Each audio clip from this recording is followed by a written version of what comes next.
Всем привет, с вами Илья на английском, и сегодня мы будем играть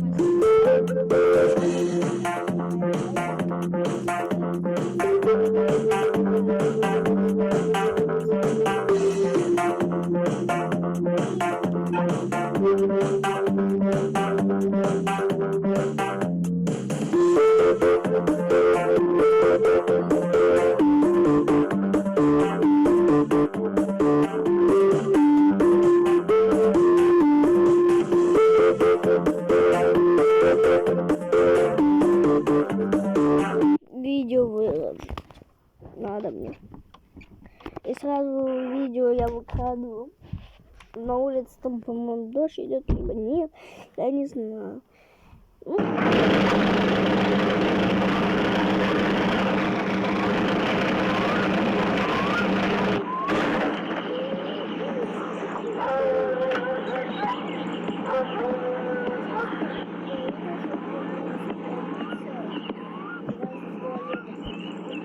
В туалет сзади магазин в доме.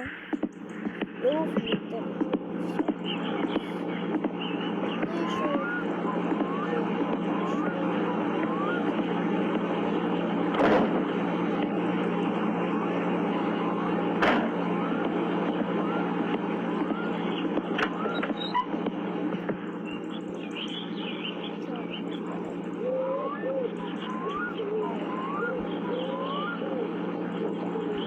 Annapa sille koiralle eteen paperillinen algebran hyperpelifunktioita ja sano sille, että sievennä, niin lyön vaikka vetoa, että ei osaa sieventää se. Ei, vaikka olisi kuinka makkarata tarjolla. Että onpa siinäkin taas viisas koira mukaan, kun ei edes hyperpelifunktioita osaa. En kyllä osaa minäkään, mutta minä en olekaan koira.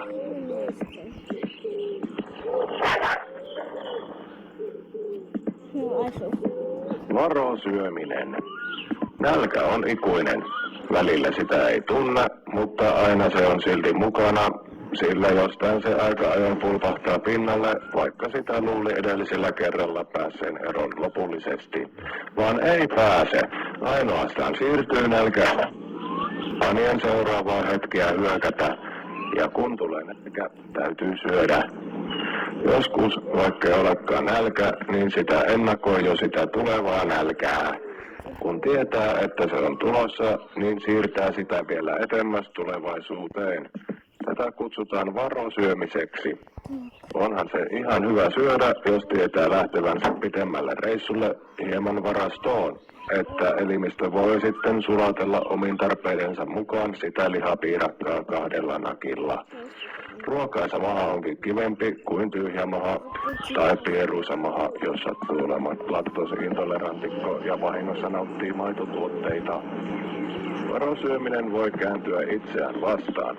Huonosti ajoitettu varosyöminen juuri ennen tarkoin laskelmoitua lounastuntia saattaa aiheuttaa sen, että ruokailulle pyhitettynä aikana ei vain voi syödä. Tästä taas seuraa se, että varosyömisen aikaan varastoitunut energia kuluu loppuun kauan ennen seuraavaa mahdollista ruokailuhetkeä. Joten tarkkana sen ajoituksen kanssa. Eikö jo lapsena opetettu, että ei karkkia ennen syömistä, ettei mene ruokahalut? Vaan otitko opiksesi? Et. Läski.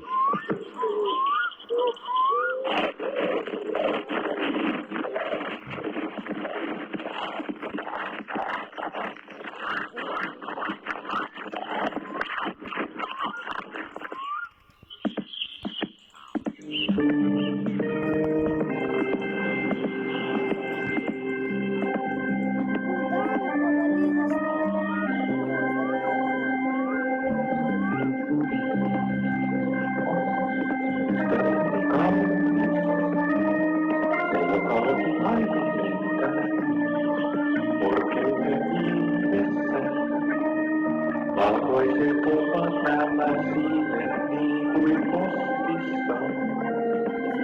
Postijuun nämä raskas tava on. Logikonis lentoni haukas. Ikuinen Ikuinen matka on pitkä, saareen on manter lentävä rohki on valkoinen, kuin aarrokenion maa valkoisin.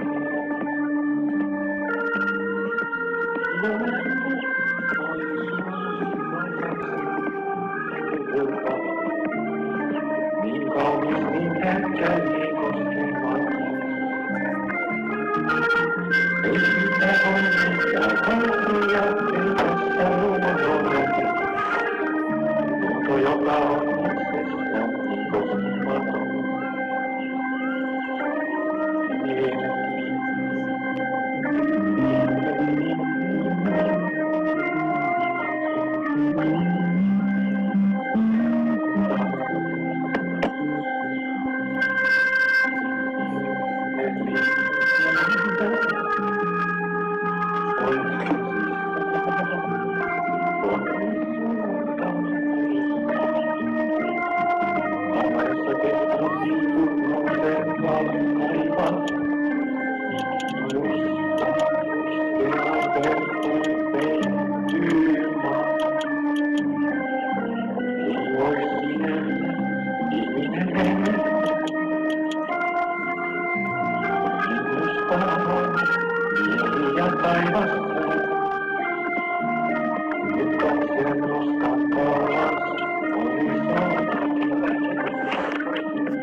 Kutsumattomia vieraita. Syypunkki on varsin ikävä elukka. Tiedättehän sellaiset pikkuiset, suorastaan mikroskooppiset öttiäiset, jonka naarat kaivautuvat ihoon ja munivat sinne munansa. Eivätkä ne edes lupaa kysele. Kyllä se kuuluisi hyvin tapoihin ilmoittaa, jos meinaavat syöpyä kiinni sormen väliin tai ranteisiin tai polviin tai penikseen. Eritoten ärsyttävää on se, että ne saattaa majalla siellä sormen välissä tai ranteessa tai polvessa tai penikseissä monta viikkoa ennen kuin ne ilmoittaa varsin ikävällä kutinalla, että hei, minä munin sinun 20 munaa pari viikkoa sitten ja nyt meillä on melkoiset bileet täällä, että harmittaako. Ei suinkaan. Minusta on oikein mukava tutustua uusiin persooniin. Ja ne paskiaiset ei edes kunnallisveroa maksa, niin salaa sitten synnyttelevät. Eikä niitä edes huolittaisi mihinkään, kun käyttäytyvät kuin mannet ja synnyttävät minne sattuu. Onneksi lääketiede on nyt sen verran kehittynyt, että apteekista on saatavilla voide syypunkkia vastaan. Hip hei, nyt loppuu kutina. Mutta mitäs ohjeselostuksessa sanotaankaan? Kutina saattaa jatkua vielä 2-3 viikkoa hoidon jälkeen. Sivuvaikutukset punotusihottuma ekseema. Masentavaa tekstiä. Tuohan kuulostaa pahemmalta kuin mitä itse syyhypunkkiin. Miksei siinä voi lukea suoraan näin? Syyhypunkkeja vastaan ei ole hoitoa. He tulevat, munivat ja kuolevat vasta kun kantajansakin. Jos kutiaminen sormen välissä tai ranteessa tai polvessa tai peniksessä alkaa tuntua ylitsepääsemättömän voimakkaalta, niin hoitona voit leikata kyseisen raajan irti. Haittavaikutukset, verenvuoto, kipu, kyseisen elimen menetys. Jos hoito ei toimi 3 viikossa, niin olet jo kuollut ja madot syövät sinua sisältä päin haudassasi. Naaraista ei ole kuin harmia.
lailla kotkan huijaisen.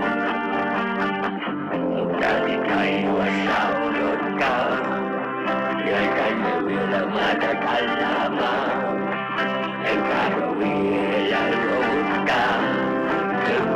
välimusta.